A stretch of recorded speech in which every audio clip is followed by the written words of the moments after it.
প্রশ্ন এড়িয়ে যাওয়ার মতো নয়, তবে ওর কি দিবে তাও নন্দিনীর জানা নেই। বালিশে হেলান দিয়েই চোখ বুজে থাকা ওম মনে হলো। তুর্যার কথা বাড়ালো না, হয়তো ওর শরীরটা বেশি খারাপই লাগছে।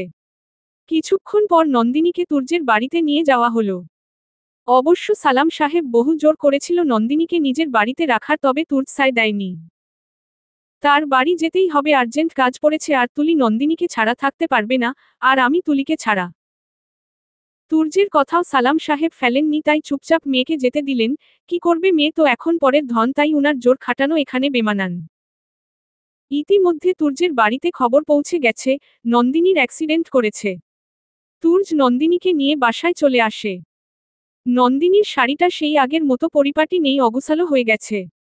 কিন্তু এখন এই অবস্থায় বাড়ি কি করে নেই। একজন কাজের ছেলে আছে, আবার ভাইয়াও বাসায়। নন্দিনীকে গাড়ি থেকে আস্তে করে নামিয়ে দিল আর নিজেই তার পায়ের কাছে বসে কুচিগুলো ঠিক করে দিল। এতে নন্দিনীর কোন খেয়াল নেই, সে মাথা পেঁচে দাঁড়িয়ে আছে।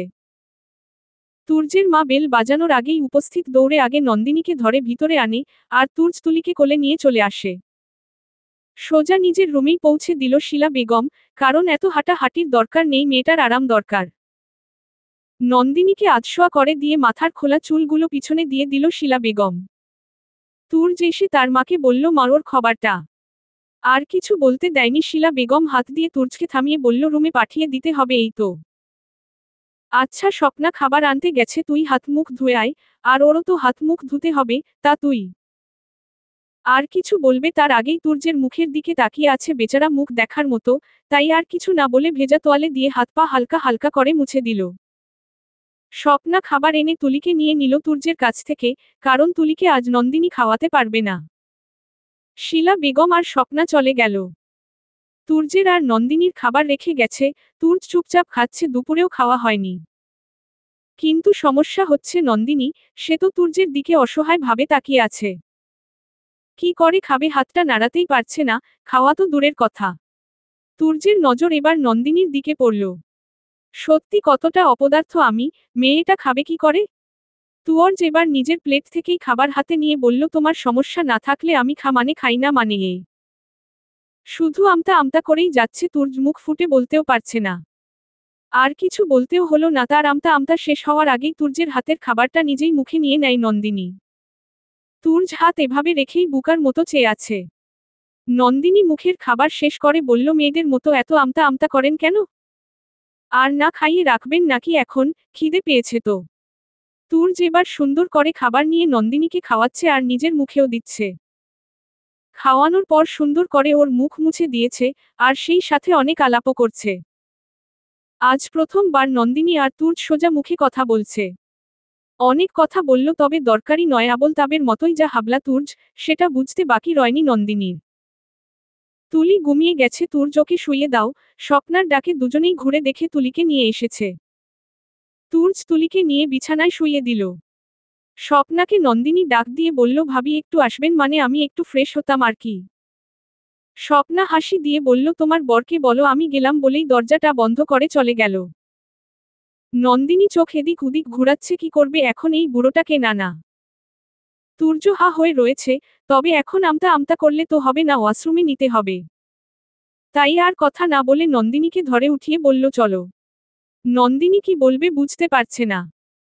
নন্দিনী এবার হা হয়ে রয়েছে, হা হয়েই শুধু ঢুক গিলছে। চেক এত বড় বড় করেছে, দেখলে যে কেউ ভয় পাবে। তুর্য হেয়ালি পছন্দ করে না, আর সময় অপচয় তো একদমই না।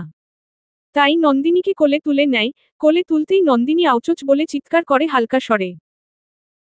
তুর্য শুনেও না শোনার ভান করে নন্দিনীকে সোজা ওয়াশরুমে ঢুকিয়ে নামিয়ে পিছন ফিরে রয়। তাও নন্দিনী হাবলার মতোই তাকিয়ে আছে, তাই তুর্য বাহিরে চলে এলো। নন্দিনীও আসতে গিয়ে ফ্রেশ হয়ে দরজায় ধারাম করে পড়ে যেতে নিল, তবে কপাল ভালো পড়েনি, তুর্য ধরে ফেলেছে নন্দিনীকে। নন্দিনী তুর্যের শার্ট খামচে ধরে চোখ বন্ধ করে নিয়েছে, এই পড়ল বলে। তুর্য আগের ন্যায় আবার কোলে করে এনে খাটে শুইয়ে দিল। আর আলমারি থেকে ব্যথা কমানোর মলম এনে নন্দিনীর কাছে গিয়ে বলল, আর কোথায় ব্যথা পেয়েছ? তুর্যের এই বাক্যে নন্দিনী বাকরুদ্ধ, ওর মাথা পন পন করে ঘুরছে, এই লোকটা এই মুহূর্তে কি বলল। তুর্য আবার এদিক ওদিক চেয়ে বলল, কানে কথা যায়নি নাকি? তবে এবার স্বরটা অন্য রকম ধমকাচ্ছে। নন্দিনী একটু ভয় পেয়ে গেল তুর্যের এমন আওয়াজে। আর ধীরে ধীরে বলল, কোমরে একটুখানি আর কি। তুর্য কিছু বলল না, নন্দিনীর পাশে বসে ওকে উল্টো দিকে ঘুরিয়ে দিল হাতে চেপে। নন্দিনী আবার চিৎকার করে উঠল। তুর্য নরম স্বরে বলল, আহাস্তে, তুলির ঘুম ভেঙে যাবে তো। আর ব্যথা হবে না, ঔষধ লাগাতে দাও, আর কোন শব্দ যেন না শুনি। নন্দিনী নিয়ের মুখটা বন্ধ করেছে নিজের ঠোঁট চেপে, তুর্য কোমরের কাছের কাপড়টুকু সরিয়ে নিয়েছে। তবে সেই নেশায় আবার ডুবে গেছে, ওর তিলটা খুব কাছে টানছে, না চাইতে ওখানে উঠে মন চাইছে, তবে কেন সে জানে না নিজেই। তুর্য আপন মনে নন্দিনীর কোমরে মলম ডলছে, অনেকটুক জায়গা কালো হয়ে গেছে। বারবার সে মলম লাগানোর বাহানায় সেই কোমরের তিলটা ছুঁয়ে দিচ্ছে। নন্দিনী তার দুচোখ বন্ধ করে নিয়েছে, এই প্রথম এক পুরুষের ছোঁয়া পেয়েছে, হালকা মনের আকাশের দোলনায় যেন দুলছে। নিলয়ের সাথে সম্পর্ক থাকলেও ছিল সেখানে পবিত্রতা, কখনো নিলয় এমন আবদার বা কোন উল্টা পাল্টা কাজ করেনি। তুর্যের মলম লাগানো শেষ, তারপর ইচ্ছা করছে না ওর কাছ থেকে উঠতে। তবে আজ না চাইতেও উঠতে হবে। নন্দিনীর কাছ থেকে সরে এসে সোজা বাহিরে চলে গেল তুর্য, যাওয়ার সময় দরজাটা আস্তে করে লাগিয়ে গেছে। নন্দিনী তুর্যের যাওয়ার দিকে চেয়ে আছে। এটা কেমন মানুষ আল্লাহ জানেন। নন্দীর চোখ লেগে যায় এমন সময় আবার তুর্যের ডাক। এই যে, উঠো, ঔষধ তো খাওনি, আমারও মনে নেই, চলো উঠো, খেয়ে নাও। নন্দিনীর মুখ বাচ্চাদের মতো করে বলল, এই শুনুন না, আমার না ঔষধ খেতে ভালো লাগে না। তুর্য আবার ধমক দিয়ে বলল, এটা ভালো লাগার জিনিস নয়, ভালো না লাগলেও খেতে তো হবে, হয়তো ইচ্ছা করে খাবে, নয়তো জোর করে। এখন ডিসিশন তোমার। নন্দিনী ঝট করে তুর্যের কাছ থেকে ঔষধগুলো নিয়ে নিজেই খেয়ে নিল, কারণ এই লোকটার ভরসা নেই। Good girl. তুর্যের কথায় নন্দিনী বিড়বিড় করে বলল, ওমা, আবার প্রশংসাও করে দেখছি। তুর্য নন্দিনীর কথা শুনেও আবার বলল, কিছু বললে? কই না তো, বলেই আবার শুয়ে চোখ বন্ধ করে নিল। তুর্য হালকা হাসি দিয়ে তুলির ওপাশটায় শুয়ে পড়ল। মাঝরাতে তুর্যের ঘুম ভেঙে গেছে, নন্দিনীর হালকা কান্নার শব্দে। তুর্য ধরফরিয়ে উঠে ডিম লাইটটা অফ করে পাওয়ার লাইটটা অন করে দেয়। উঠে দেখে নন্দিনী মাথা ব্যথায় কুকড়িয়ে আছে, কান্নাও করছে, তবে ব্যথা পেয়েছে যখন তা তো হবেই, সময় লাগবে সারতে। তুর্য নন্দিনীর কাছে গিয়ে আর জিজ্ঞাসা করল না কি হয়েছে, কারণটা তার জানাই, আবার জিজ্ঞাসা করাটা বেহুদা। তুর্য উঠে ডাক্তারকে কল করে, এত রাতে কল পেয়ে ডাক্তার রিসিভ করেন, কারণ কোন ইমার্জেন্সি তো থাকতেই পারে। ফোন ধরতেই তুর্য ডাক্তারকে নন্দিনীর হাল বলে। ডাক্তার একটা ঔষধের নাম বলে আর বলল, ওটা আরেকটা খাইয়ে দিন, ব্যথা কমে যাবে। তুর্য ঝটপট ঔষধটা নিয়ে নন্দিনীকে খাইয়ে দিল, তবু সে ব্যথায় বিড়বিড় করে কাঁদছে। যা তুর্যের মোটেই সহ্য হচ্ছে না। তুলিকে নন্দিনীর ওপাশে শুইয়ে দিল, কারণ ওই পাশে দেয়াল আছে, তুলির পড়ে যাওয়ার ভয় নেই। নন্দিনীর হাত ধরে একপাশ করে শুইয়ে মাঝে নিয়ে এলো তুর্য। ওর মাথায় হালকা হালকা হাত বুলাচ্ছে, কারণ মেয়েটার কষ্ট হচ্ছে। আচ্ছা, ওর কষ্ট হচ্ছে তাতে আমার খারাপ লাগছে কেন? আমার ভিতরটা এমন লাগছে কেন? তাহলে কি এই ঝগড়াটে মেয়েটার মায় আটকে গেলাম নাকি? একমনে ভাবছে তুর্য। নন্দিনীর ব্যথা কমেছে কিনা জানা নেই, তবে ঘুম ঘুম ভাব নিয়ে তুর্যে জড়িয়ে ধরেছে এক হাতে, আর বিড়বিড় করছে, I love you, I love you. Please আমায় ছেড়ে যেও না, প্লিজ। নিল আর কিছুই বলল না, নন্দিনী ঘুমিয়ে গেছে। তুর্য ওর দিকে চেয়ে রয়েছে, কি বলল ও আমায় ভালোবাসে? কেন বাসে? আমি তো বাসি না, আমি তো আমার সাইমাকেই ভালোবাসি আর আজীবন বাসবো, তাহলে কেন ও নিজের জীবনে আমায় জড়াচ্ছে কেন? আর নীলটা আবার কি? তুর্যের হালকা চোখ লাগতেই স্বপ্নে হারালো পলর মতোই এক চেহারার লোক বের হয়ে ওর সামনে এসে বলছে, তুই ভুল করছিস তুর্য, এত বড় উকিল তুই, তাও এই মনের ক্যাশটা ধরতে পারছিস না? সাইমা তর অতীত, এটা তর বর্তমান। সাইমার ভালোবাসা নাইবা দিলি, ওর অধিকারটুকু তো দে, মনের অন্য কোথাও হালকা একটু জায়গা তো দে। তুই তর মেয়ের জন্য নন্দিনীকে এনেছিস, তবে নন্দিনী কেন এখানে পড়ে থাকবে তা ভেবেছিস? ওর চেহারা যাইতে 8-10টা ছেলেকে ঘায়েল করতে পারবে। তুই ওকে আপন করে না নিলে ও কেন তর মেয়েকে আপন করে নেবে? বল বল, জবাব দে। তুর্য হুট করে উঠে পড়ে, ঘেমে একাকার। কি দেখল সে? সত্যিই কি নন্দিনী ওকে আর ওর মেয়েকে ফেলে চলে যাবে? তুর্য বড় বড় শ্বাস নিয়ে নন্দিনীর দিকেই তাকিয়ে আছে। কি সুন্দর করে শুয়ে আছে, ঘুমন্ত মুখটা, একটু ঠোঁটটা ছুঁয়ে দিতে ইচ্ছাও করছিলে তার। তবে এটা অপরাধ, কারো সুযোগ নেয়া ঠিক নয়, তাই চুপ করে শুয়ে পড়ল, আর নন্দিনীর এক হাত নিজের বুক থেকে সরালো না, তারও বেশ মন চাইছিল এই বুকটা কেউ আগলে রাখুক। সকালে ঘুম ভেঙে দেখে নন্দিনী তুর্যের বুকে, ওমা এটা কখন হলো, তুলি আমার ওপাশে কখন গেল, আমি কখন এলাম। সব ভাবতে ভাবতেই তুর্যেরও ঘুম ভেঙে গেল। তুর্য চুপচাপ উঠে বসে নন্দিনীর দিকে তাকিয়ে আছে। নন্দিনী এমন ভাবে ওর দিকে চেয়ে আছে যেন কোন আসামি। তুর্যের চোখ এদিক ওদিক ঘুরছে, আর নন্দিনীর চোখ এক ধ্যানে তুর্যের দিকে আটকে আছে। নীরবতা ভেঙে নন্দিনী কিছু বলবে তার আগেই তুর্য বলে উঠল, দেখো আমার কোন দোষ নেই। তোমার মাথার যন্ত্রণায় কষ্ট পাচ্ছিলে তাই রাতেই তোমাকে। কথাটা শেষ করতে না করতেই দরজায় আওয়াজ পড়ল, স্বপ্না তুর্যকে ডাকছে। তুর্য আর নন্দিনীর মুখের দিকে তাকালো না, সোজা উঠে গেল, কারণ এই মুহূর্তে ওর দিকে তাকানোর সাহস নেই। দরজা খুলতেই স্বপ্না হাজির। কি গো, ঘুম হলো তাহলে, তুলি উঠেনি? না ভাবি, ঘুমুচ্ছে। নন্দিনীর ওর পেয়ে স্বপ্না নন্দিনীর কাছে এসে বসে বলল, এখন কেমন লাগছে তোমার? জি ভালো ভাবি। নন্দিনীর কথা শেষে স্বপ্না আরো কিছু খেয়াল করল, তুলি একপাশে। স্বপ্না নিজের চোখকে বিশ্বাস করতে পারছে না, এটা কি করে সম্ভব। বোকার মতো তুর্যের দিকে চাইতেন, তুর্য অন্যদিকে মুখ ঘুরিয়ে নিল, আর মনে মনে বিড়বিড় করতে লাগলো, একটা প্রশ্ন শেষ হতে না হতেই আরেকটা হাজির। স্বপ্না আর কথা বলল না, উঠে চলে গেল। তুর্য আবার নন্দিনীর কাছে এসে বলল, সব পরে বলছি, এখন উঠো, দাঁত ব্রাশ করবে, তারপর নাস্তা খাইয়ে ঔষধ খাইয়ে আমি করতে যাব। নন্দিনী অবাক, এই লোকটা কি রেহো, এত কেয়ারিং কবে থেকে হলো।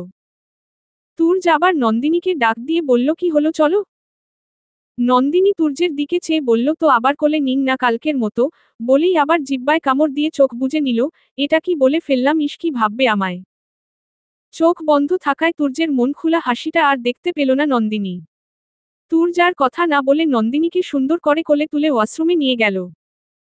নন্দিনীও সুন্দর করে তুর্যের গলা জড়িয়ে ধরেছে। নন্দিনীকে নামিয়ে তার দাঁত ব্রাশ করিয়ে দিচ্ছে।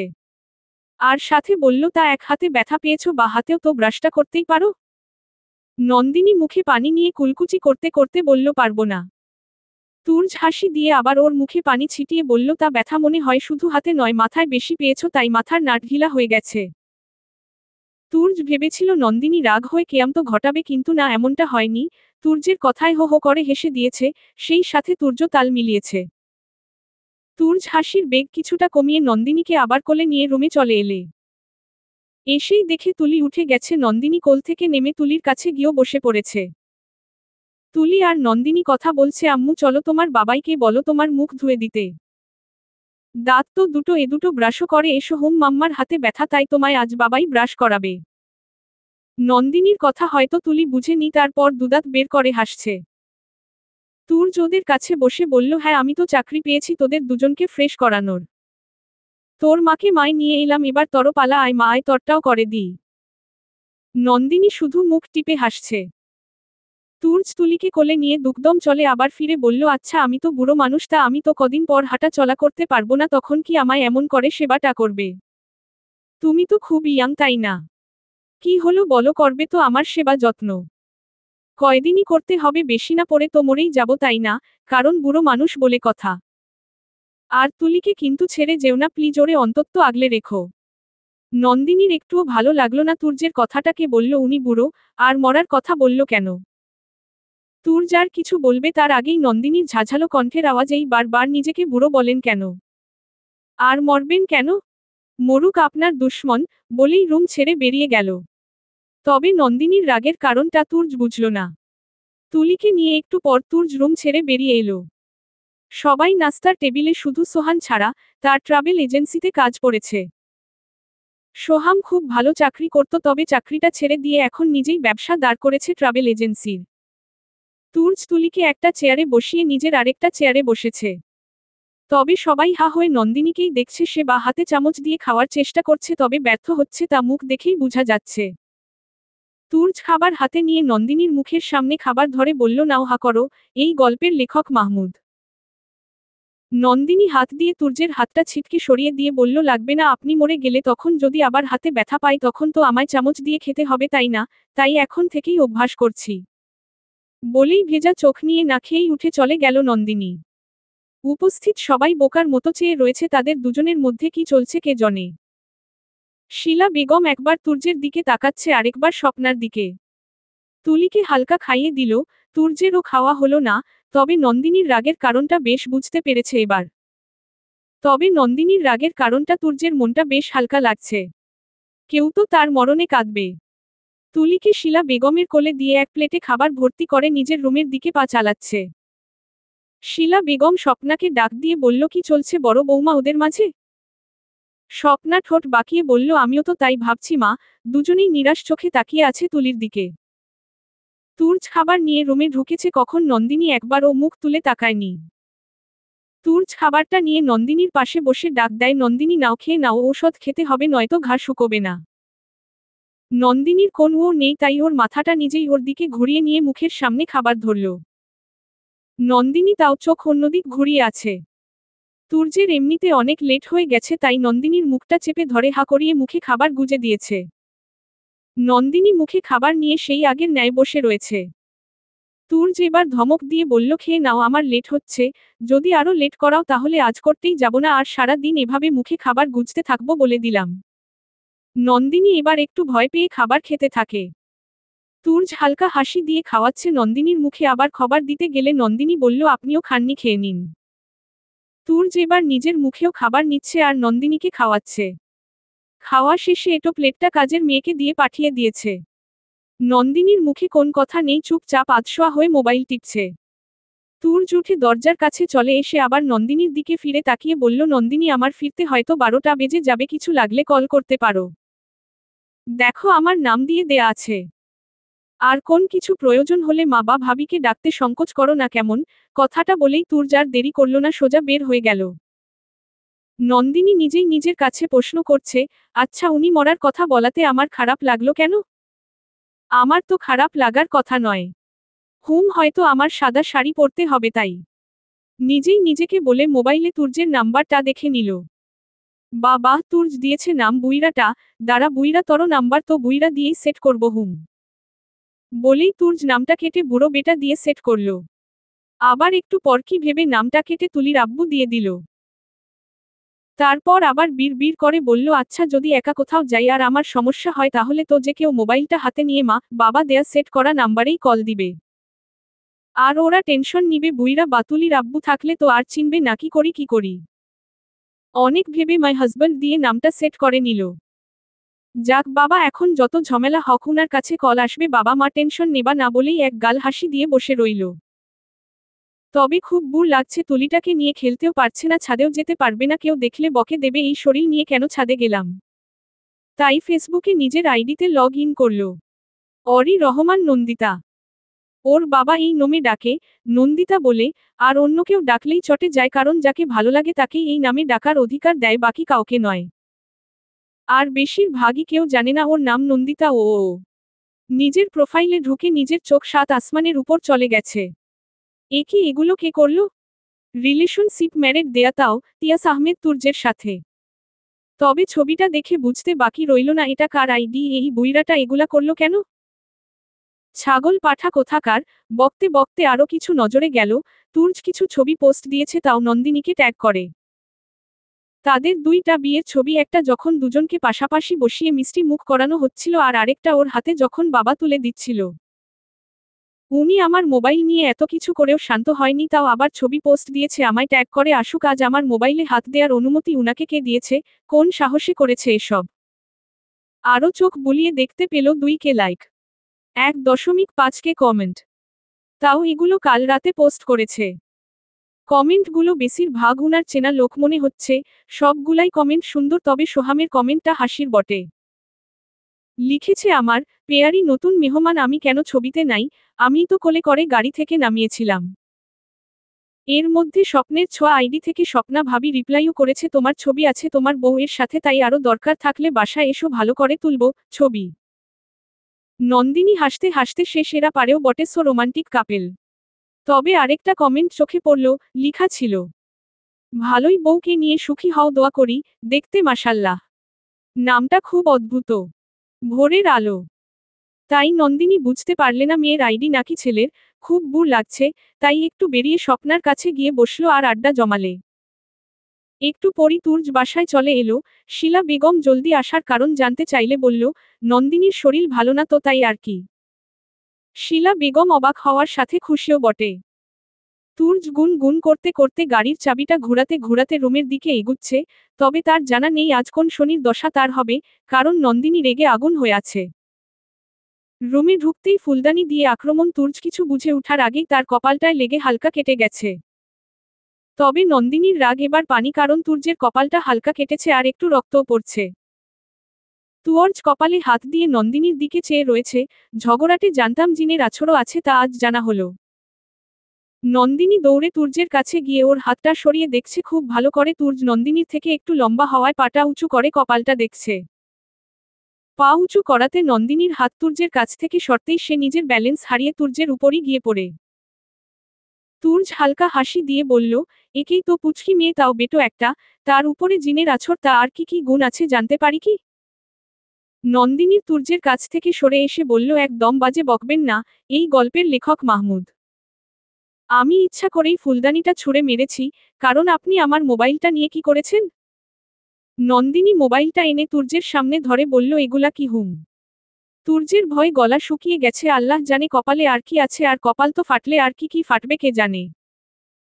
ভাবতে ভাবতেই নন্দিনী বা হাতে তুর্যের শার্টের কলার চেপে ধরেছে, চোখ দিয়ে আগুন ঝরছে, তা তুর্য নন্দিনীর চোখ দেখেই বুঝতে পারছে।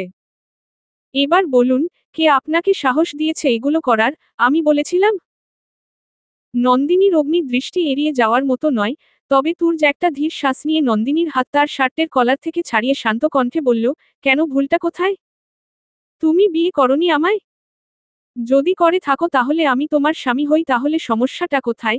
কোন সমস্যা বা কারণ থাকলে বলো, এখনই সব ঠিক করে দিচ্ছি। নন্দিনীর চোখ এবার কিছুটা স্বাভাবিক হয়ে এসেছে, কারণ তুর্যের কথা সত্য, বিয়ে যখন করেছি তাহলে সমস্যা কোথায়? ছবি বা রিলেশনশিপ দেয় নাকি নিলয়কে নিয়ে ভয়, সে কষ্ট পাবে সেই ভয়? আর পাবে কেন, সেই তো আমায় ছেড়ে চলে গেছে, আমি তো ছাড়িনি, তবু কেন ওর জন্য মন আনচান করে? ওকে দেখাবো বলেই তো বিয়েতে মতো দিয়েছিলাম, তবে আজ কেন মন সায় দিচ্ছে না ওকে দেখাবার? মনে মনেই ভেবে যাচ্ছে নন্দিনী। তুর্য হাতে তুড়ি মেরে বলল, হ্যালো, কোথায় হারালে? শুনো, তোমার সমস্যা হলে সব কেটে দেই কেমন? আমি চাই না এই নিয়ে তোমার মন খারাপ হোক। তুর্য নন্দিনীর মোবাইল হাতে নিতেই নন্দিনী মোবাইলটা ছো মেরে নিয়ে বলে উঠল, লাগবে না, থাক, এখন আর কেটে লাভ কি? বলেই রুম ছেড়ে বেরিয়ে গেল। সারা দিন নন্দিনী একবারের জন্য তার রুমে আসেনি, আর তুর্য ডাকতেও যায়নি। তুলিকে নিয়ে স্বপ্নার রুমেই কাটিয়েছিল সময়, কারণ সোহাম বাড়ি নেই। স্বপ্নাকে তাদের বাচ্চার কথা জিজ্ঞাসা করতেই স্বপ্না হালকা হাসি দিয়ে বলল, তাকে বললে আমার বাচ্চা নেই? তুলি তো আমারও মেয়ে, আর নিজের গর্ভের সন্তানের কথা যদি জানতে চাও তাহলে তোমার ভাসুর এখন বাচ্চা চায় না, কারণ 3বার বাচ্চা নষ্ট হওয়ার পর শরীর অনেক দুর্বল হয়ে পড়েছিল, আর সোহাম চাকরিটা ছেড়ে নিজের ব্যবসা গুছাচ্ছে, তাই অন্য বোঝা বইতে চায় না। স্বপ্নার কথায় নন্দিনী কিছুটা অবাক, সন্তান কখনো বোঝা হয় নাকি? যাক, হয়তো এক এক জনের এক এক রকম মানসিকতা, তাই চুপ থাকাই শ্রেয়। আজ অনেক দিন পর সালাম সাহেব এসেছেন নিলয়দের বাড়িতে। নিলয়ের বাবা উঠে আপ্যায়ন না করতে পারলেও মুখে খুব সমাদর করেছে। নিলয়ের মা চা নাস্তা টেবিলে রাখতেই সালাম সাহেব মলিন হাসি দিয়ে বলল, না ভাবি, অন্য একদিন, আজ কিছু খাবো না। কেন ভাই সাহেব, আগে তো এসে চা না খেয়ে যেতেন না, তাহলে আজ কেন এমন করছেন? তখন আসতাম, মনের ফুর্তিতে চা খেতাম, কারণটাও অন্য রকম ছিল, এখন না, আপনাদের মনের পরিস্থিতি ভালো না আমার, তাই। আর কিছু বলার আগেই নিলয়ের বাবা সালাম সাহেবকে থামিয়ে বলল, থাক না ওসব কথা। সালাম সাহেব আবার মুখে হালকা টেনে বলল, হুম, ঠিক আছে। তা সেদিন নন্দিনী এসেছিল তো কিছু বুঝতে পারেনি তো? নিলয়ের মা চোখের নোনা জলটা লুকিয়ে বলল, না ভাই, বুঝতে দেইনি, ওকে বলেছি নিলয় বহুদূর এগিয়ে গেছে, আর নন্দিনীও যেন এগিয়ে যায়। সালাম সাহেব প্রশান্তির হাসি মুখে এনে বলল, বাঁচালেন ভাবি, আমি জানি তুর্য খুব ভালো, তাই তো ওর কথা মতোই সব করেছি, মেয়ে আমার ভালো আছে। বলেই উঠে চলে গেল, যাওয়ার সময় শুধু বলল, কখনো ভাবিনি ভাবি এমনটা হবে, কোথাকার জিনিস কোথায় গিয়ে পৌঁছেছে, সব উল্ট পল্ট হয়ে গেছে। নিলয়ের বাবা চোখের চশমাটা খুলতে খুলতে বলল, সবই তো ভাই ভাগ্যের খেলা, আমরা আর কি করব? কথাটা শুনে আর এক দণ্ড দাঁড়ায়নি সালাম সাহেব, মনে অনেক বড় পাথর নিয়ে ঘুরছে, তা কবে হালকা হবে কে জানে। রাতে খাবার টেবিলে সবাই উপস্থিত, সোহাম মনের আনন্দে খাবার চিবুচ্ছে দেখে মনে হচ্ছে মনটা বেশ ফুরফুরে। তবে বারবার ফোন আসছে, স্বপ্না তেমন খেয়াল না করলেও নন্দিনী ঠিক খেয়াল করছে, কারণ সে আজ তুর্যের পাশে বসেনি, সোহামের এক পাশের চেয়ারটায় বসেছে, ওর অন্য পাশটায় স্বপ্না। নন্দিনী হালকা নুডলস খেয়েছে, তার খিদে নেই আর তুর্য ঠেলে ঠুলেও খাওয়াতে পারল না। তুলিকে নিয়ে কাজের মেয়ে হাঁটছে, তুলির ঘুম ঘুম ভাব, তাই একটু কোলে নিয়ে হাঁটলেই ঘুমের রাজ্যে তলিয়ে যাবে। সেই কখন থেকে সোহামের ফোনটা বাজছে আর সে বারবার কল কাট করছে, এক সময় বিরক্ত হয়ে খাবার ছেড়ে উঠে গেল। স্বপ্না জিজ্ঞাসা করাতে বলল, অফিসের দরকারি কল, তুমি খেয়ে নাও, আমি একটু ছাদে আছি। শিলা বেগম খেয়ে চুপচাপ উঠে গেল আর যেতে যেতে বলল, বড় বৌমা আজ দুধ দিও না, খেতে ইচ্ছা করছে না। বলেই শয়নকক্ষের দরজাটা বন্ধ করে দিল। অবশ্য কোন ছিটকিনি লাগায় না উনি, একা মানুষের বাস এই রুমে। তাও আবার কিসের এত আবরণ, তাই দরজা যাতে ধাক্কা দিলে খুলে যায়। নন্দিনী রুমে এসে চুপচাপ একপাশে শুয়ে পড়ে। তুর্য আগে থেকেই রুমে উপস্থিত। তুলি ঘুমিয়ে গেছে, বসে বসে তুলির মাথায় হাত বুলাচ্ছে তুর্য। নন্দিনীর কি এক পলক চেয়ে বলল, ঔষধ খেয়ে নাও, আর কাল বিকেলে রেডি থেকো। নন্দিনীর শুধু ওর দিল জি। সকাল সকাল রেডি হয়ে তুর্য বেরিয়ে পড়ল। কারণ সব কাজ শেষ করে জলদি বাড়ি ফিরতে হবে, 3টায় ডক্টরের কাছে যেতে হবে তাই। নন্দিনীও সময় মতো রেডি হয়ে আছে। তুর্য বাড়ি এসেছে খুব ক্লান্ত হয়ে, তাও বেরুতো হবে। তাই নন্দিনীকে 5 মিনিট বলে ওয়াশরুমে চলে গেল। গোসলটা করে তুর্য একটু হালকা ফিল করছে। তারপর তুলিকে চুমু দিয়ে স্বপ্নার কাছে রেখে বেরিয়ে পড়ল। ডাক্তারের কাছ থেকে ব্যান্ডেজটা খুলে নিল, কোন সমস্যা নেই। হালকা ঔষধ লিখে দিয়ে বিদায় দিল। তুর্য আপন মনে গাড়ি চালাচ্ছে, পাশে নন্দিনী বসে আছে অন্যমনস্ক হয়ে। তাই খেয়ালই করেনি গাড়িটা বাড়ির দিকে না ঘুরিয়ে অন্য রাস্তার মোড় নিয়েছে। একটু পর গাড়ি থামালো তুর্য, তবে বেশ অবাক, বাড়ির দিকে যায়নি, তাও কিছু বলল না। নন্দিনী গাড়ি থেকে নামবে তখনই চোখে পড়ল বাহিরে মানুষের চলাচল, রাস্তার পাশে দোকানপাট। হা হয়ে তুর্যের দিকে তাকাতেই তুর্য বাঁকা হাসি দিয়ে বলল, নামো।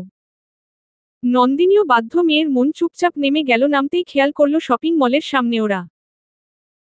তুর্য একা একাই হেঁটে চলছে মলের ভিতরে। নন্দিনীও কোন উপায় না দেখে তুর্যের পিছন পিছন হাঁটছে, তবে হাঁটছে বললেও ভুল হবে, একরকম দৌড়াচ্ছে, কারণ তুর্যের সাথে পা মিলাতে পারছে না নন্দিনী। তাই তুর্য বেশ কিছুটা এগিয়ে গেছে। নন্দিনী শাড়ির কুচি ধরে হাঁটছে আর তুর্যকে অনুসরণ করছে। দুকদম আরও চলতেই নন্দিনীর চোখ আটকে গেল, তুর্যের পাশে একটা মেয়ে দাঁড়িয়ে আছে। এটাকে আর বেশ হেসে হেসেই কথা বলা হচ্ছে। নন্দিনী এবার শাড়িটা একটু উঁচু করে জোরে জোরে পা ফেলছে। কিছুটা কাছে যাওয়ার পর হালকা শুনতে পেল, স্যার আজকে আপনার পুরো হিরোর মতো লাগছে, জাস্ট ওসাম। নন্দিনী ওদের কাছে গিয়ে গলায় খোকাখোকানি দেয়। এতে সেই মেয়ে আর তুর্য দুজনেই নন্দিনীর দিকে ফিরে। তুর্য নন্দিনীর এক হাত ধরে কাছে এনে বলল, শি ইজ মাই ওয়াইফ। মেয়েটার সাথে পরিচয় করিয়ে দিল ঠিক, কিন্তু মেয়েটার পরিচয় জানা হলো না। তাই নন্দিনী আবার তুর্যকে জিজ্ঞাসা করল, উনি কে? তুর্য হালকা হেসে বলল, ও বলেই গেলাম, উনি হলেন সোহাম ভাইয়ার পিএ, মিস এনি। ওহ আচ্ছা, তবে নন্দিনীর তুর্যের পাশে এই এনিটাকে সহ্য হচ্ছে না। খুব সুন্দরী বটে, তাই যে কেউ ফিসলে যাবে। নন্দিনী তুর্যের হাতটা ধরে একটু সরিয়ে দিল ওই এনি নামক ভাইরাসটার থেকে, কাছে এনে বলল, চলুন, কোথায় যাচ্ছিলেন, নাকি মন চাইছে না এখান থেকে সরতে? কিছুটা সন্দেহজনক ভাবেই, তবে তুর্য বেশ বুঝতে পারছে, তার খিটখিটে মেজাজি বউটা এবার খেপেছে। তুর্য নন্দিনীকে দেখিয়ে দেখিয়ে আরও একটু কথা বলল, ওয়াও এনি, তোমায়ও বেশ লাগছে আজ। তা চলো না, আমাদের সাথে হালকা কিছু শপিং করার ছিল, তা তুমি এলে তোমার পছন্দে কিছু শার্ট নিব। এনি কিছু বলবে তার আগেই নন্দিনীর ভয়ঙ্কর হাসি আর সাথে একটা বাক্য, চলুন না, আজ আমি আপনার জন্য শেষ কাপড় পছন্দ করে দিই। তুর্য বেচারা ভয় ভয় নিয়ে বলল, শেষ কাপড় মানে? ওমা বুঝলেন না, আজকেই পছন্দ করে দিব, পরে একদিন না হয় এনি আপু পছন্দ করে দিবেন। আর আজ হয়তো উনি কোন কাজে এসেছেন, তা আপনার জন্য উনার কাজের ক্ষতি হতে পারে, তাই উনাকে ডিস্টার্ব করে লাভ নেই। বলেই তুর্যের হাতটা খামচে ধরে টানতে টানতে সেখান থেকে প্রস্থান করল। এনি বেচারি এসেছিল একটু ঘেঁষাঘেঁষি করতে, তাও হলো না, মেয়েটা বড্ড চালাক। আজ তুর্যের পিছু নিলে নিজের কিছু শপিং হয়ে যেত। তাই এনির মুখ মলিন। এনি মুখটা মলিন করেও আবার কি ভেবে একটা শয়তানি হাসি দিয়ে সেখান থেকে চলে এলো। তুর্য হাঁটছে আর নন্দিনীকে দেখছে। একটু গিয়ে তুর্যের হাতটা ছেড়ে নন্দিনী বলল, কি হলো, আপনি না কেনাকাটা করবেন? তাহলে না কিনে শুধু হেঁটেই যাচ্ছেন কেন? নন্দিনীর প্রশ্নে তুর্য একটু দাঁড়িয়ে বলল, ওমা তুমি না বললে আজ তোমার পছন্দের কেনাকাটা হবে, তাই তো আমি তোমার সাথেই চলছি। নন্দিনী তুর্যের হেয়ালি কথা বেশ বুঝতে পারছে, মনে সে কোন শোরুমে না ঢুকলে আজ সারা দিন হাঁটিয়ে মারবে। নন্দিনী একটা দোকানে ঢুকে গেল, তুর্য পিছু পিছু নিল। তুর্যের জন্য বেশ কয়েকটা শার্ট প্যান্ট নিল, স্বপ্না ভাবির জন্য একটা শাড়ি নিল, মায়ের জন্য একটা কাতান শাড়ি নেওয়া হলো, তুলি মাম্নির তো আছেই খেলনা, আরো বহু কিছু। তবে নন্দিনীর মনটা বেজায় খারাপ, করান সবার জন্য সবকিছু নিল, আমাকে একবার জিজ্ঞাসা পর্যন্ত করল না। এটা কেমন মানুষ রে বাবা, আমি কি এলিয়েন নাকি আমায় চোখে পড়ে না। সব কেনা শেষে তুর্য বিল দিয়ে ব্যাগগুলো নিয়ে হাঁটা শুরু করল। নন্দিনীর মনটা তেমন ভালো না থাকলেও তুর্যকে বুঝতে দেয়া চলবে না, তাই হালকা হাসি নিয়ে ওর সঙ্গে তাল মিলিয়ে হাঁটছে। একটা কসমেটিক্সের দোকানের সামনে আসতেই চুড়ির দিকে নজর গেল। আসলে রেশমি চুড়ি নন্দিনীর উইক পয়েন্ট, তাই চোখ বা চুড়ি গুলার দিকে গিয়েই আটকাচ্ছে। মনে মনে বিলাপ করছে নন্দিনী, ইস সাথে তো কোন টাকাই নেই, চাইবো নাকি উনার কাছ থেকে ধার হিসাবে। না কি জানি, কি ভাবো, থাক অন্য একদিন এসে নিয়ে যাব।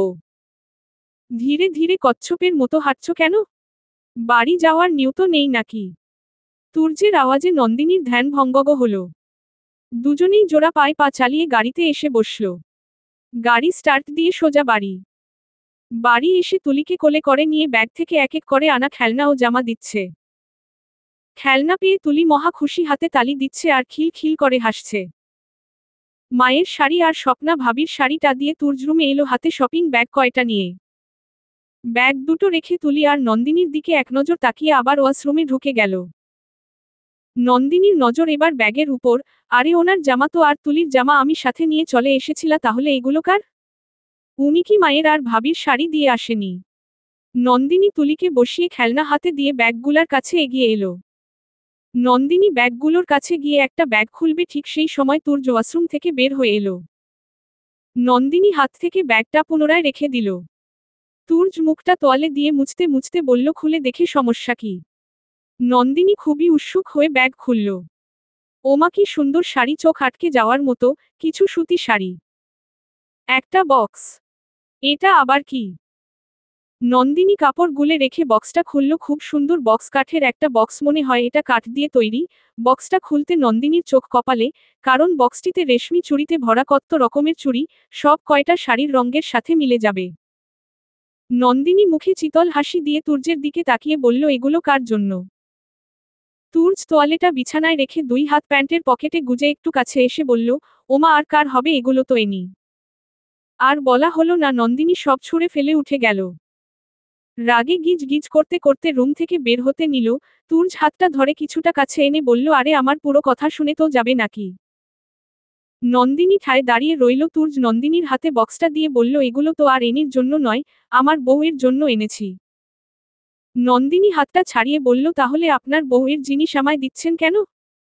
বলেই নন্দিনীর মুখে হাসি চলে এলো, বউ মানে? আমিই তো উনার বউ, তাহলে এগুলো আমার। না চাইতে নন্দিনী তুর্যকে ঝাপটে ধরে গালে একটা কিস দিয়ে দিল। নন্দিনী নিজের হুঁশেই নেই, সে সব খুঁটে খুঁটে দেখছে। চট করে এক মুঠ চুড়ি নিজের হাতে পরে নিল আর তা শব্দ করছে দুহাত ঝাঁকিয়ে। তুর্য বেচারা গালে হাত দিয়ে কখন থেকে দাঁড়িয়ে আছে, তা তো নন্দিনী খেয়ালই করেনি। চুড়িগুলো পরে তুলিকে কোলে নিয়ে বের হয়ে গেল। তুর্য গাল থেকে হাতটা সরিয়ে হাসি দিতে গিয়েও থেমে গেল সাইমার ছবিটা চোখে পড়তেই। না আমি সাইমাকে ঠকাচ্ছি না তো? না ওর অধিকার আর কারো নয়, আমার সাইমাই সবও নেই, তাতে কি ওর স্মৃত্যই তো আছে। বীর করে রুম ছেড়ে বের হয়ে গেল। রাতে খেতে বসেছে সবাই, শুধু শিলা বেগম ছাড়া। উনি উনার বোনের বাড়িতে গেছে, উনার বোনের শরীরটা খারাপ তাই। সোহাম আর স্বপ্না তুর্যার নন্দিনীর দিকে তাকাচ্ছে আর হাসছে। সোহাম তো গান ধরেছে, এক চুম্মা তো বান্তা হে। স্বপ্নাও কম নয়, সেও গান শুরু করলো, এক খান চুম্মাতে কারেন্ট লাগাইলি দুই খান চুম্মাতে। বলেই সোহাম আর স্বপ্না অট্রহাসিরে মেতে উঠেছে। নন্দিনী খাবার চিবুচ্ছে আর ওদের গান শুনছে। কিছুই মাথায় ঢুকছে না, ওর কি গান এমন গাও, কেউ ছোট ভাই আর তার বউ এর সামনে গায় নাকি? তবে তুর্যের গলা দিয়ে খাবার নামছে না, কারণ সে বেশ বুঝতে পারছে তখন নন্দিনী চুমু দেওয়ার সময় তারা দেখেছে, তাই এমন গান ধরেছে। নন্দিনী খাওয়া শেষ করে স্বপ্নার ও কাজের মেয়ের সাথে হালকা কাজ করল। টেবিল পরিষ্কার, প্লেট পরিষ্কার। তুর্য এখনও টেবিলে বসা, কারণ সোহাম তুর্যের হাত ধরে মুচকি হাসি দিয়ে বসে আছে। কিছুই বলছে না সোহাম, শুধু তুর্যের দিকে চেয়ে হাসছে আর ভ্রু নাচাচ্ছে। তুর্য বিরক্ত হয়ে বলল, কি ভাইয়া কিছু বলবে? বললে বলো, আমার ঘুম পাচ্ছে। সোহাম তুর্যের হাত ছেড়ে দিয়ে গালে হাত দিয়ে বসেছে, আর চোখে ইশারা দিয়ে নন্দিনীকে দেখিয়ে মুখে চুম্মার ভঙ্গি করছে।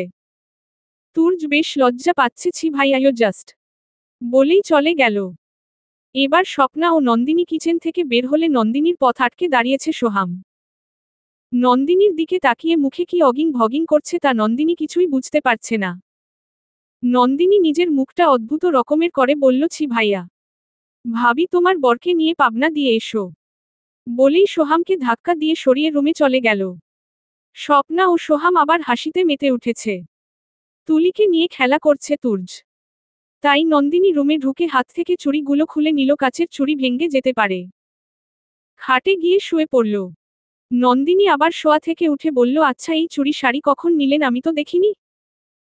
তুর্য তুলির সাথে খেলতে খেলতে জবাব দিল, আগেই কেনা ছিল, এগুলো ছবি দেখেই দোকানে অর্ডার করে দিয়েছিলাম। আর এই রেশমি চুড়িগুলোও।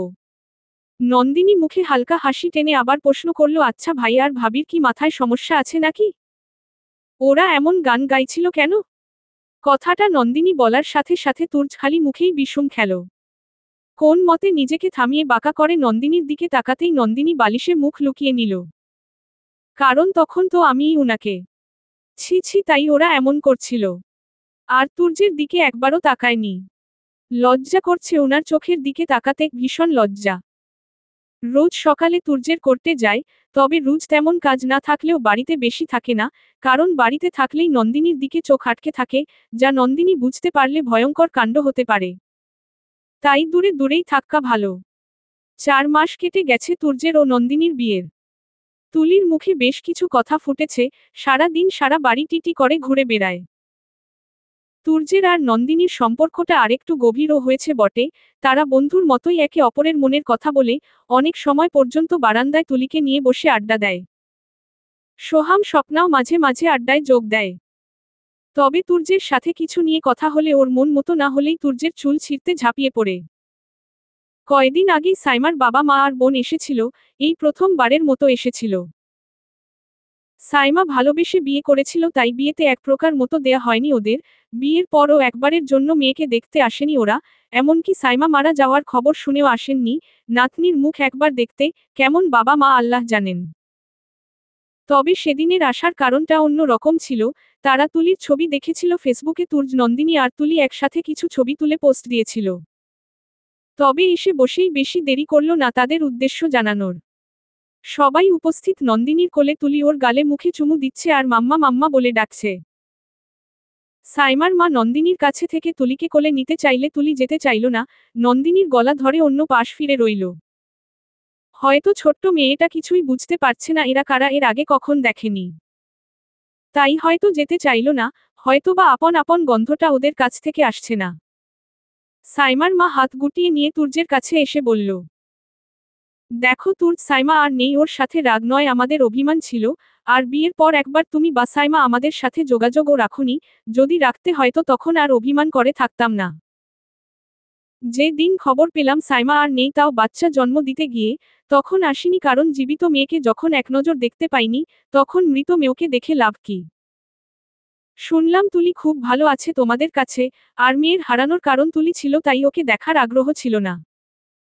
এখন তুমি আবার বিয়ে করে সংসার পেতেছ। আর তুলি এখন এখানে ভালো থাকার চান্স কমে গেছে, কারণ সতত মায়ের সংসারে ওর সুখ হবে কিনা জানি না। কিন্তু আমাদের কাছে খুব ভালো থাকবে, তাই তুলিকে আমরা নিয়ে যেতে চাই। তুর্য এতক্ষণ চুপচাপ সব শুনছিল, একটা কথার ওর দেয়নি। কিন্তু নন্দিনী চুপ থাকতে পারল না, চিৎকার করে সাইমার মাকে বলল, তুলি আমার মেয়ে, আমি ওর মা, সাইমা নয়। ও জন্ম দিয়েছে মানছি, কিন্তু আমি ওর মা, আসল মা। আর ওকে আমার কাছ থেকে কেউ নিয়ে যেতে পারবে না, কেউ না। সাইমার মা নন্দিনীর কাছে এসে আঁচল পেতে বলল, দিয়ে দাও মা, তুলিকে, এক মেয়েকে হারিয়েছি, নাতনির মুখে মেয়েকে দেখতে পাচ্ছি, ওকে দিয়ে দাও। তোমার সংসার নিয়ে তুমি সুখে থাকো, তোমাদের তো আবার বাচ্চা হবে, তাহলে তুলিলে দিয়ে দাও না মা, দাও না।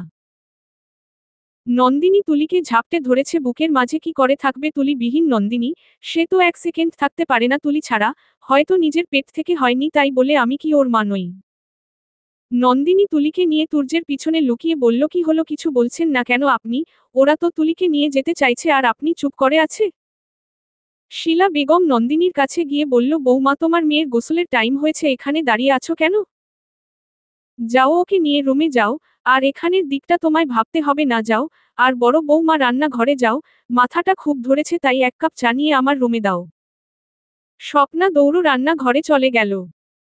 সাইমার বাবা মা বেশ বুঝতে পারছে ওরা কেউ তাদের কথায় কান দেয়নি। কিন্তু নন্দিনী তুলিকে ঝাপটে ধরে কাঁদছে। তুর্য এবার নীরবতা ভেঙে নন্দিনীকে টেনে সামনে এনে বলল, আরে কাঁদছো কেন? ওরা নিতে চাইলে দিয়ে দেব নাকি তোমার মেয়েকে? তোমার মেয়েকে তোমারই সামলাতে হবে। আর বিকেলে তোমার মা বাবা আসবে তোদের নাতনিকে দেখতে। যাও রুমে যাও। নন্দিনী হা হয়ে দেখছে তুর্যকে উনি এত শান্ত কেন? তুলিকে নিতে চাইল তাও শব্দ করল না, আবার এখন আমায় সান্ত্বনা দিচ্ছে। তুর্য নন্দিনীর চোখের পানি মুছে দিয়ে বলল, কি হলো, যাও ভিতরে। নন্দিনী তুলিকে নিয়ে দৌড়ে রুমে ঢুকে দরজা লক করে নিল। তুর্য এবার সাইমার মাকে ধরে সোফায় বসিয়ে দিল। সাইমার বাবা আর মায়ের হাত ধরে বলল, দেখুন, আপনাদের মেয়েকে হারিয়েছেন মানলাম আমি, ও তো আমার প্রাণপ্রিয়সীকেও হারিয়েছি, ওর একটা শেষ চিহ্নকে আগলে ধরে বেঁচে আছি। আপনাদের অভিমান এতই গভীর ছিল এতটা বছরে আজ মনে হলো? একবার জানতে চেয়েছেন এইটুক দুধের বাচ্চা কিভাবে বেঁচে আছে? সাইমার বোন এসবের আগা গুড়ায় নেই, সে বসে মোবাইল নিয়েই ব্যস্ত। তুর্য এবার দাঁড়িয়ে পড়ল, আর বলল, দেখুন তুলি নন্দিনীকে পেয়ে ওর মায়ের অভাব দূর হয়েছে, একটা বাচ্চা মেয়ে 1 বছর মা হারা ছিল, আর ওকে নিয়ে মা হারা করবেন না প্লিজ। আর আপনাদের উপর আমাদের কারো রাগ বা ক্ষোভ নেই, তাই যখন খুশি ওকে এসে দেখে যাবেন। আর কখনো বলনেন না আপনারা ওরকে সাইমাকে। আমি চাই তুলি নন্দিনীর পরিচয় বড় হোক, নয়তো মেয়ে বড় হয়ে মানসিক যন্ত্রণায় ভুগবে। প্লিজ একটা অনুরোধ আপনাদের কাছে। সাইমার মা কিছু বলবে তার আগেই সাইমার বাবা বলে উঠল, ঠিক আছে বাবা, তাই হবে, এটাই আমাদের পাওনা ছিল। সাইমার মাকে নিয়ে সেদিনের মতো ওরা চলে গিয়েছিল ঠিকই, তবে তুর্যের পুরনো ঘায়ে আবার আঁচড় কেটে গেছে। কত রাত সাইমা তার মা বাবার জন্য কেঁদেছে, আর ওরা একবার মেয়ের খবরটা নেয়নি, শেষবারও সাইমা দেখতে পায়নি তার মা বাবাকে। তার যেন সাইমার চোখের পানি সামনে ভাসছে। তুর্যের চোখ লাল হয়ে গেছে, নীরবে কাঁদছে সে। রাতে সেদিন উদাস হয়ে বারান্দা দাঁড়িয়েছিল তুর্য, তুলি কে ঘুম পাড়িয়ে নন্দিনী তুর্যের কাছে গিয়ে দাঁড়াতেই দেখতে পেল তুর্য কাঁদছে। নন্দিনীর ভিতরটা কেমন মুচড় দিয়ে উঠল, এই মানুষটার খুব কষ্ট সে বুঝতে পারছে, তাও সেই কষ্টের ভাগ নিতে পারছে না। তুর্যের কাঁধে হাত দিতেই তুর্য নন্দিনীকে জড়িয়ে ধরেছে, খুব শক্ত করে জড়িয়ে ধরেছে নন্দিনীকে। সেদিন খুব কেঁদেছিল তুর্য, নন্দিনী তুর্যের মাথায় হাত বুলিয়ে শান্ত করতে পারেনি। বহু কষ্টের চাপা কথা জানিয়েছে তুর্য নন্দিনীকে। সেদিনের পর থেকে তুর্য মন খুলে নন্দিনীর সাথে কথা বলে। তবে এখনো নন্দিনী তুর্যের সাথে সব শেয়ার করতে পারছে না, বলতে পারছে না নিলয়ের কথা। তুলিকে নিয়ে দিন চলে যায় নন্দিনীর, কিন্তু নিলয়ের জন্য তার মনটা খুব খা খা করে। আজকাল খুব রাত করে বাড়ি ফিরে তুর্য, আসলে কোথায় থাকে কে জানে। নন্দিনীও জানতে চায়নি, কারণ ওনার লাইফ ওনার ইচ্ছায় চলুক না। আজও নন্দিনী বসে আছে তুর্যের অপেক্ষায়, তুলিকে ঘুম পাড়িয়েছে সেই কখন। ঘুমানোর আগে শুধু বাবাই বাবাইয়ের কাছে যেতে চেয়েছিল। বসে থাকতে থাকতে নন্দিনীর চোখ লেগে গেল। এত রাতে কে কলিং বেল টিপছে, তাও এত করে। স্বপ্না আর সোহামের ঘুম ভেঙে গেল। সোহাম দরজা খুলতেই তুর্য সোহামের উপর ঢলে পড়ে। সোহাম তুর্যকে দাঁড় করিয়ে দিতেই আবার টলমলে যাচ্ছে, ঠিক মতো দাঁড়াতেও পারছে না তুর্য। সোহাম নিজের নাকটা চেপে ধরে বলল, কিরে তুই নেশা করে এসেছিস? তুর্য নিজেকে স্থির রাখার বৃথা চেষ্টা করেই যাচ্ছে। চোখ নিভো নিভো হয়ে যাচ্ছে, নিজের বড় ভাই ও ভাবির সামনে খুব ছোট লাগছে। তুর্য হেসে বলল, না ভাইয়া, ওই একটু আর কি, আজ একটা কেস জিতেছিলাম তো সেই জন্য আজ পার্টি ছিল তাই লেট হলো আর কি। সে টলমলিয়েই যাচ্ছে, সোহাম তুর্যকে ধরে তার রুমে নিয়ে গেল। দরজা খোলার শব্দে নন্দিনীর বন্ধ চোখ খুলে এসেছে, চট করে উঠে দাঁড়িয়ে তুর্যের দিকে তাকাতেই ওকে মাতাল অবস্থায় দেখে হা হয়ে আছে। তুর্যের কাছে গিয়ে বলল, আপনি নেশাও করেন নাকি? তুর্য সোহামের উপর হেলানি ছেড়ে দাঁড়িয়ে বলল, কই না তো, একদম না, আমি কোথায় নেশা করলাম, নেশা তো তোমায় দেখলে হয়। সোহাম একটু লজ্জা পেল, এই পাগলটা আমার সামনেই না আবার রোমান্স শুরু করে দেয়। নন্দিনীর চোখ বন্ধ হয়ে এলো তুর্যের কথায়, ভাইয়া ভাবির সামনে কি সব বলছে উনি। স্বপ্না পিছন থেকে এসে বলল, নন্দিনী তুর্যকে নিয়ে শুইয়ে দাও, নয়তো মা জেগে গেলে আর রক্ষা নেই। স্বপ্না আবার রুমের ভিতরে ঢুকে ঘুমন্ত তুলিকে কোলে নিয়ে নেয়, তুর্যকে খাটে বসিয়ে দিল সোহাম। নন্দিনী তুলিকে স্বপ্নার কাছে দেখেই বলল, আরে ভাবি, ও তো ঘুমিয়েই আছে, তা কোলে নিলেন কেন? স্বপ্না হাসি দিয়ে বলল, আগে বাচ্চার বাপ সামলাও, পরে না হয় বাচ্চা। স্বপ্নার কথায় নন্দিনী হা হয়ে আছে। কি বলল ভাবি এটা? নন্দিনী আর কিছু বলবে তার আগেই সোহাম আর স্বপ্না রুম থেকে তুলিকে নিয়ে উধাও। নন্দিনী আর কিছু না ভেবে তুর্যের কাছে এসে দেখে নেশায় পুরো গ্রাস হয়ে আছে। তাই চট করে রুম থেকে বেরিয়ে রান্না ঘর থেকে লেবুর শরবত বানিয়ে এনেছে। তুর্যকে শোয়া থেকে উঠিয়ে শরবতটুকু জোর করে গলার নিচে নামিয়েছে। তারপরও আবল তালো বকছে, যেও না প্লিজ, আমায় ছেড়ে যেও না, একবার যা হারিয়েছি তা দ্বিতীয়বার হারাতে চাই না, বলেই আবার নন্দিনীর কোলে ঢলে পড়ে। নন্দিনী তুর্যের কথা আগা গুড়া কিছুই বুঝতে পারছে না, হয়তো নেশায় বকছে। তাই তুর্যকে উঠিয়ে ধরে ওয়াশরুমে নিয়ে গেল। তুর্য ঢলতে ঢলতে এগিয়েছে। ওয়াশরুমে নিয়ে শাওয়ারের নিচে দাঁড় করিয়ে দেয়, হয়তো মাথায় পানি পড়লে একটু নেশা কাটতে পারে। শাওয়ারের নিচে তুর্যকে ধরে রাখতে গিয়ে নন্দিনী নিজেও ভিজে গেছে। তুর্যকে একটা হাফ হাতার গেঞ্জি আর একটা পেন্ট হাতে দিয়ে বলল, পরে নিন। নন্দিনী বাহিরে বের হয়ে আরেকটা সুতি শাড়ি নিয়ে নিল। তুর্য কোন মতো কাপড়টুক পরে বের হয়ে এলো। একটু নেশাটা কেটেছে। নন্দিনীও আবার ওয়াশরুমে ঢুকতে গেলেই তুর্য হাত দিয়ে দরজা আটকে ধরে। আরে কি হলো, সরুন, আমি ভিজে গেছি, শাড়িটা পাল্টে আসি। তুর্য নন্দিনীর কাছে খুব কাছে এগিয়ে এসেছে। নন্দিনীর কানের কাছে গিয়ে ধীর কণ্ঠে বলল, পাল্টাতে হবে না, আমিই হেল্প করছি। নন্দিনীর কিছু বলার সেই সুযোগটা হয়নি, তার আগেই তুর্য আঁচলটা টান দিয়ে শাড়িটা শরীর থেকে আলাদা করে দিয়েছে নন্দিনীর। নন্দিনী নিজেকে দুহাতে ঢেকে নিয়েছে, তবে এটাকে ঢাকা বলা চলে না, চেষ্টা করছে বলা যায় আর কি। নন্দিনী লজ্জায় শেষ, সাথে ভীষণ রেগে আছে। এসব কি করছে উনি? নন্দিনী তুর্যকে ধাক্কা দিয়ে সরিয়ে নিজের থেকে দূরে দিতে গিয়েও পারল না। তুর্য ওর দুই হাত পিছনের দিকে নিয়ে চেপে ধরেছে। নন্দিনী কিছু করার শক্তি নেই, মুখ দিয়ে শুধু বলল, প্লিজ ছাড়ুন, লাগছে। আর কি পাগলামো শুরু করেছেন? তবে মনে হয় না নন্দিনীর কথা ওর কানে গিয়ে পৌঁছেছে। তুর্য আরও নেশা মগ্ন নন্দিনীর ঠোঁটের কাছে গিয়ে ওই ঠোঁটে ডুব দিয়েছে। সকাল 7টা। নন্দিনী এলোমেলো হয়ে নিচে বসে আছে, চোখে নোনা জল শুকিয়ে গেছে, তবে তার দাগটা এখনো রয়েছে। কাল রাতে তুর্যকে নিজের কাছ থেকে সরানোর বহু চেষ্টাই করেছে সে। পুরুষদের সাথে জোরে কোন কালেই মেয়েরা জিততে পারেনি, তবে আজ কি করে নন্দিনীর জয় হবে? তুর্য অনেকক্ষণ ঠোঁটের নেশায় মগ্ন থেকে উঠেই নন্দিনীকে কোলে তুলে বিছানায় নামিয়ে ওর উপর শুয়ে পড়ল। নন্দিনীর কোন আকুতি কিছুই শুনেনি। তুর্যকে ছাড়াতে ওর পিছে বহু আঁচড় কেটেছে, তবুও তুর্যের হুঁশ হয়নি। সারা রাত নন্দিনীর নেশায় কেটেছে তুর্যের।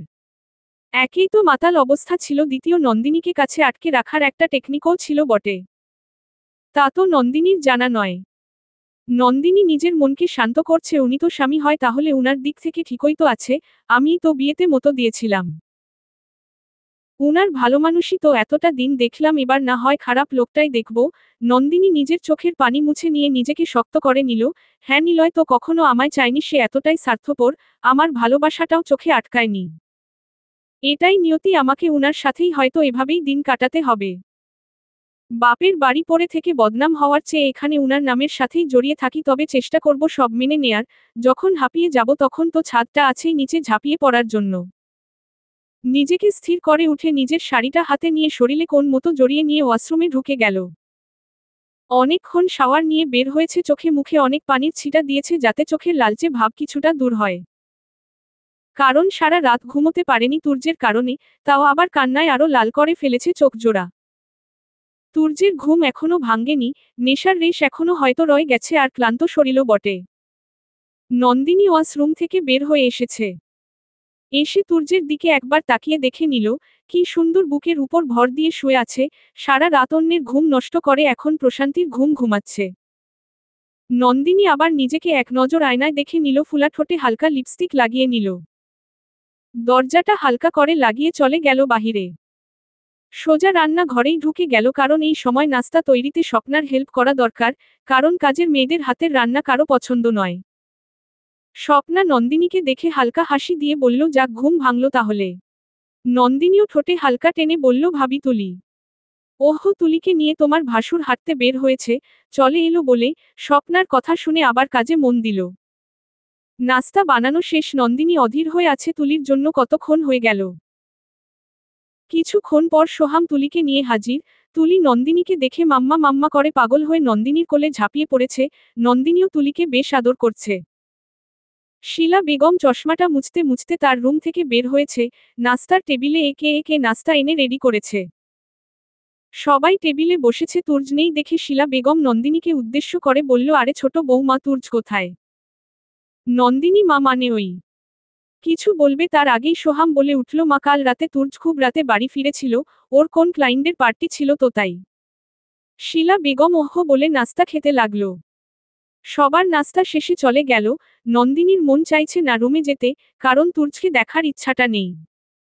তাই তুলিকে কোলে করে ছাদে চলে গেল। প্রায় অনেক বেলা হলো।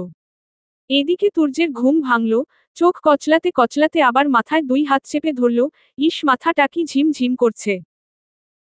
নিজেকে চাদর থেকে সরিয়ে নিতেই বিছানায় নজর গেল, বিছানায় কিছু একটা দেখে তুর্যের কালকে রাতের কথা মনে হলো। তুর্য নিজের কাছেই নিজেকে ছোট লাগছে, নন্দিনী কি ভাববে, ছি ছি। এবার রাগে না জানি আমার গলায় ছুরিটা চালিয়ে দেয়। তুর্য আর কিছু না ভেবে সোজা ফ্রেশ হতে চলে গেল। ফ্রেশ হয়ে নাস্তার টেবিলে এসে দেখে কেউ নেই, স্বপ্না তুর্যকে ঢেকে বলল, তোমার বউ ছাদে, আর নাস্তা করে নাও, সবার খাওয়া শেষ। তুর্য মনে মনে বিড় করছে, তোফান ছাদে না বাবা, না ছাদে যাব না, যদি ধরে ছাদ থেকে ধাক্কা মেরে দেয়। খুব খিদে পেয়েছে, আগে খেয়ে শক্তি করে নেই, আজ চুল ছাড়া যে কি কি ছিড়বে কে জানে। নাস্তা সেরে তুর্য ছাদের দিকে পা বাড়ায়। ছাদে গিয়ে তুর্যের চোখ নন্দিনীর দিকে আটকে গেল, দোলনায় না বসে নিচে এভাবে তুলিকে নিয়ে বসে আছে কেন? তুর্য নন্দিনীর কাছে গিয়ে দাঁড়ালো, কিন্তু অবাক কাণ্ড, নন্দিনী একবারও তুর্যের দিকে তাকায়নি, সে চুপ করে বসে আছে। তুর্য নন্দিনীকে ডাক দিয়ে বলল, সরি নন্দিনী, আসলে কাল। আর কিছু বলবে তার আগেই নন্দিনী উঠে বলল, সরি কিসের, আপনার অধিকার আছে আর তাই আদায় করেছেন, আর বিয়ে তো হয়তো এর জন্যই করা হয়, নিজের প্রাপ্তির জন্য, তাই নয় কি? তুর্য বুঝতে পারছে নন্দিনী ভীষণ রেগে গেছে, তাই এমন কথা বলছে। তুর্য নন্দিনীর কাঁধে হাত দিতেই নন্দিনী রেগে আগুন হয়ে হাতটা এক ঝটকায় সরিয়ে বলল, এখন আবার চাই বুঝি? তুর্য কি বলবে বুঝতে পারছে না, শুধু বোকার মতো চেয়ে রয়েছে ওর মুখটার দিকে। নন্দিনী বসা থেকে উঠে তুর্যের হাত টান দিয়ে বলে উঠল, চলুন তাহলে বিছানায়। আপনার হক বলে কথা, তাই যখন যা ইচ্ছা তাই করতে পারবেন, চলুন। তুর্য নন্দিনীকে কিছু বলবে তার সুযোগও নেই, নন্দিনীর কাছ থেকে তুলিকে কোলে নিয়ে নিল তুর্য। তুলি চুপ হয়ে রয়েছে, কি হচ্ছে তা এক একবার এক একজনের মুখের দিকে তাকাচ্ছে। নন্দিনী আবার তুর্যের হাত ধরে টানতে টানতে নিচে নিয়ে এলো, আনার পর তুলিকে কোল থেকে নিয়ে স্বপ্নার কোলে দিল। স্বপ্না কিছুই বুঝতে পারছে না নন্দিনী কাঁদছে কেন, আর কি হয়েছে তুলিকে দিয়ে দিল। তুর্যকেই বা কেন গাধার মতো টেনে আনলো। তুলিকে দিয়েই আবার তুর্যের হাত ধরে রুমের দিকে ছুটছে। তুর্য বেচারা কিছু বুঝতেও পারছে না আর বলতেও পারছে না। রুমে এনে দরজাটা লক করে নিজের শাড়ির আঁচলটা বুক থেকে সরিয়ে বলল, নিন, এটাই তো চাই। তাহলে দেরি করছেন কেন? তুর্যের এবার রাগ বেসামাল হয়ে গেল, কষিয়ে এক চড় বসিয়ে দিল নন্দিনীর গালে। চড়টা বেশ জোরে লাগায়, ছিটকে বিছানায় পড়ে গেল। তুর্য কাছে এসে নন্দিনীর হাত চেপে ধরে বলল, কাল রাতে তো আমি হুঁসে ছিলাম না, তাই একটু ভুল হয়েছে, আর আজ ক্ষমাও চাইলাম, আর তুমি হুঁসে থেকে এভাবে আমায় অপমান করছো। আমি যদি তোমার শরীরটাই চাইতাম তাহলে তো এত দিন চুপচাপ বসে থাকতাম না, কবেই অধিকার কেড়ে নিতাম, কিন্তু কালকের জন্য আমি খুবই দুঃখিত, কারণ কাল আমার হুঁশ ছিলে না। তারপরও তুমি, ছি ছি নন্দিনী, ছি। আর যদি তুমি এটাই ভাবো আমি এমন আর তুমি এটাই এখন চাইছো, তাহলে তাই হক। নন্দিনী তুর্যের দিকে তাকিয়ে শুধু একটা কথাই বলল, হ্যাঁ শরীরই তো চান, না হলে আমার ইচ্ছার বিরুদ্ধে এসব করতে পারতেন না। তুর্য বারবার ক্ষমা চাইল, সে হুঁসে ছিলে না বুঝাতে চাইল, তাও বুঝল না নন্দিনী। তবে তুর্য ছেড়ে দেওয়ার পায় নয়, সব সময় ওর ইচ্ছা চলবে না। তাই নন্দিনীর উপর নিজের ভোরটা ছেড়ে দিয়ে বলল, হ্যাঁ তুই যখন তাই ভাবিস তাহলে তাই, শরীরটাই চাই, আর এখনো চাই, রোজ চাই, বলেই নিজের ঠোঁট নন্দিনীর ঠোঁটে মাখিয়ে নিল।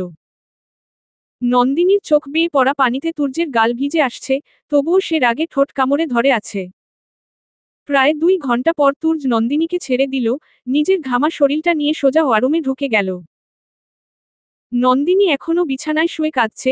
তুর্য কাল রাতে নেশার মধ্যেও এমন পশুর মতো আচরণ করেনি, কিন্তু এখন সে পশুর চেয়ে হিংস্রভাবেই নন্দিনীর কাছে এসেছে। নন্দিনীর শরীরে বহু দাগ কেটেছে তুর্য। ব্যথায় জর্জরিত নন্দিনী বিছানা ছেড়ে উঠা বড় দায় হয়ে পড়েছে। তুর্য ফ্রেশ হয়ে বেরিয়ে নন্দিনীর কাছে গিয়ে বলল, কালকের জন্য সরি বলেছিলাম, মানলে না, এখনের জন্য আর বলবো না, তুমি ঠিক বলেছ, এটা আমার অধিকারই, তাই নো সরি। বলেই তুর্য রুম ছেড়ে বেরিয়ে গেল। নন্দিনীর শরীর ব্যথায় উঠতে পারছে না প্রায়, সে শুয়েই আছে। এদিকে তুলি খুব কান্না করছে মাম্মামের কাছে যাবে বলে। শিলা বেগম আর স্বপ্না সামলাতে পারছে না, তুর্যটা এই সময় কোথায় গেল? শিলা বেগমের প্রশ্নের কোন উপর স্বপ্নার কাছে নেই। আর নন্দিনী বা কোথায়? এই বেলায় শুয়ে আছে কেন? শরীর খারাপ নাকি? শিলা বেগম নন্দিনীর রুমে পা বাড়াতেই স্বপ্না পথ আটকে বলল, মা আমি দেখছি আপনি আরাম করুন। শিলা বেগম আর অমত করল না, সোহামের কাছে তুলিকে দিয়ে স্বপ্না নন্দিনীর রুমে গেল। গিয়ে স্বপ্নার শরীর শিউরে উঠল, এ কি নন্দিনী, তোমার এই অবস্থা কেন? দৌড়ে নন্দিনীর কাছে এসে ওকে ধরে বসিয়ে দিলে। স্বপ্না খুঁটে খুঁটে সব দেখল এক নজর, তারপর নন্দিনীর মাথায় হাত বুলিয়ে দিয়ে বলল, চলো ফ্রেশ হয়ে নাও। স্বপ্না নন্দিনীকে ধরে ওয়াশরুমে নিয়ে গেল। একটা শাড়ি এনে নন্দিনীর হাতে ধরিয়ে বলল, যাও আমি বাইরে আছি।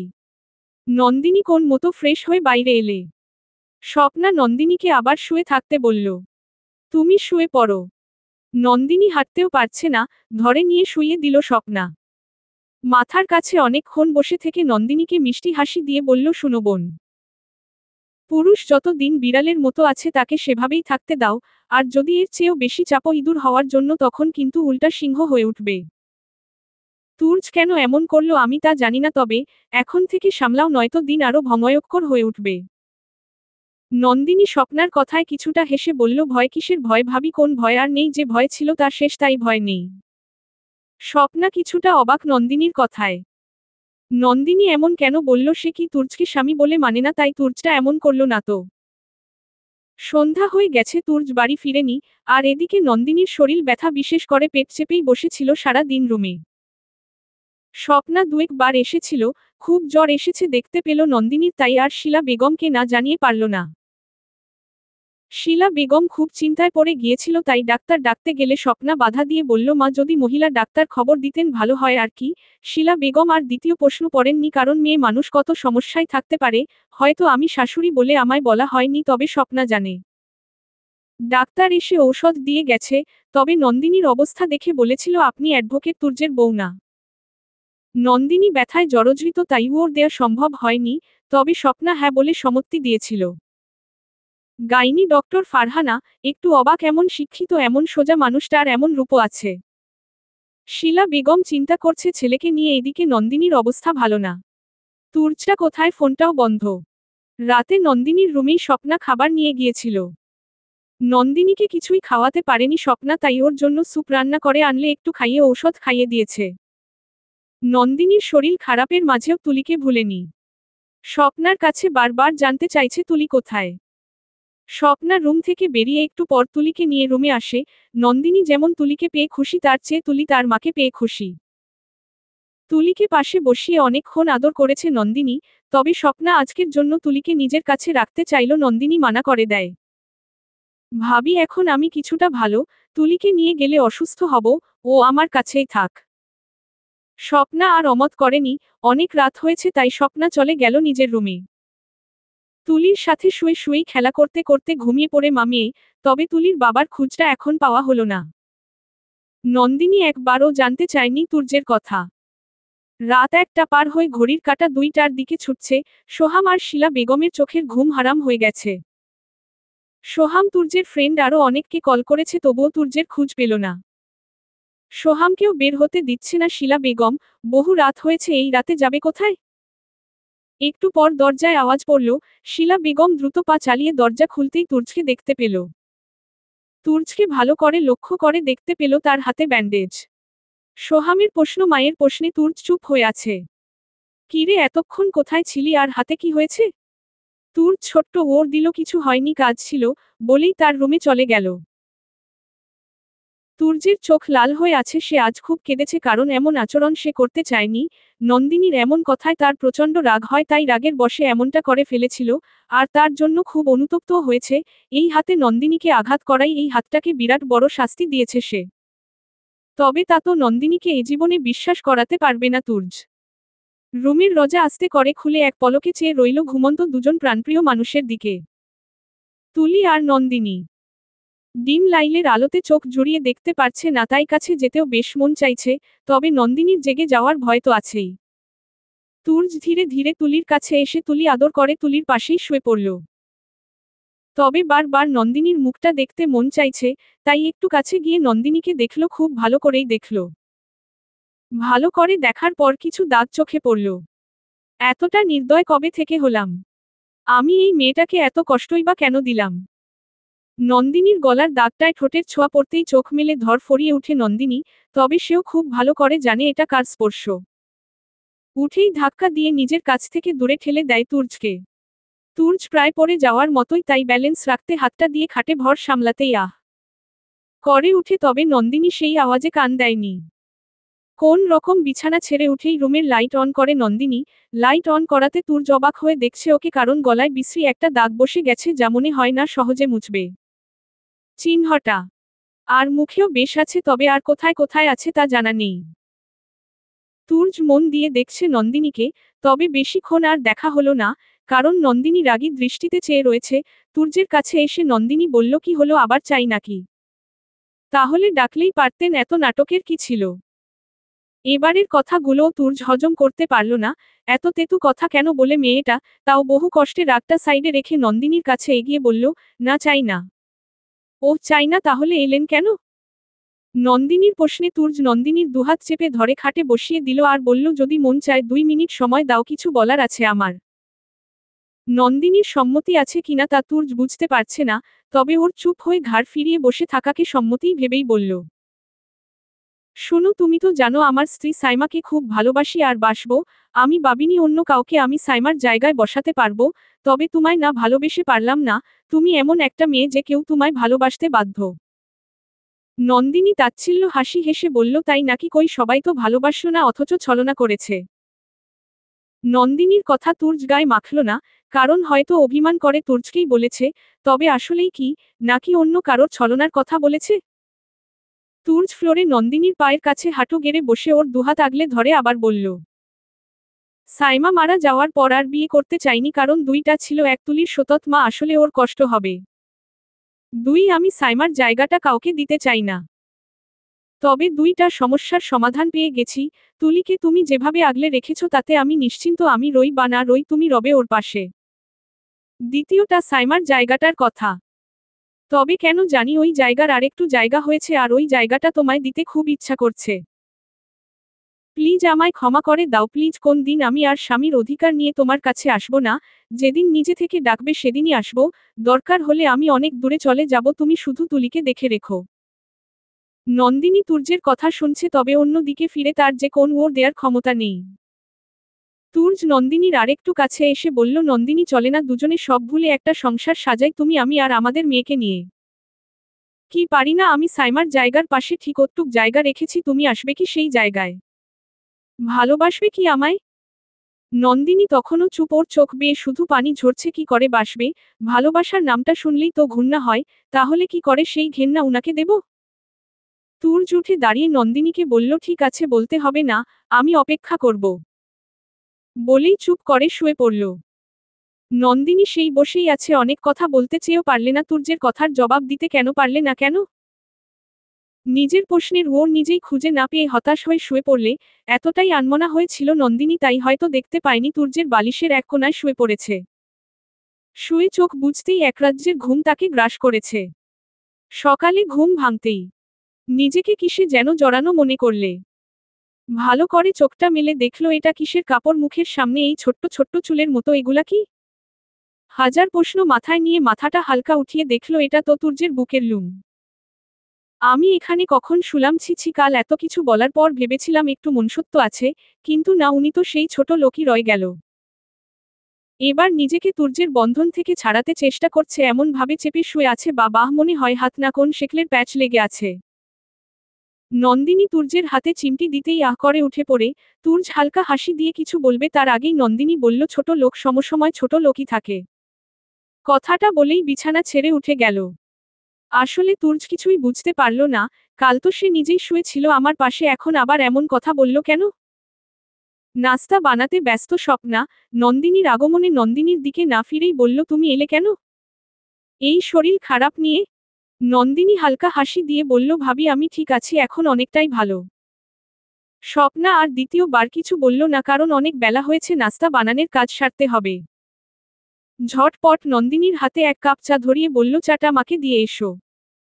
দরজাটা ধাক্কার শব্দে চেয়ার বসেই এক নজর দেখে নিল কে এসেছে। নন্দিনীকে দেখে আবার চোখ বুজে রইল, শিলা বেগম। নন্দিনী চাটা শিলা বেগমের দিকে বাড়িয়ে বলল, মা আপনার চা। শিলা বেগম চাটা হাতে নিয়ে এক চুমুক দিয়ে আবার চাটা রেখে বলল, তোমার সাথে কথা আছে বৌমা।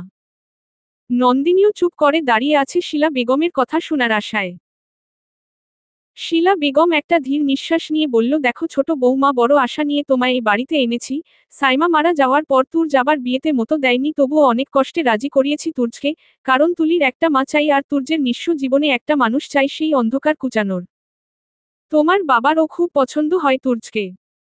কিন্তু আমি কিছু জিনিস লক্ষ্য করছি, তোমার আর তুর্জের মধ্যে কিছু একটা হয়েছে। পরশু অনেক রাতে নেশা করে বাড়ি ফিরেছে তুর্জ।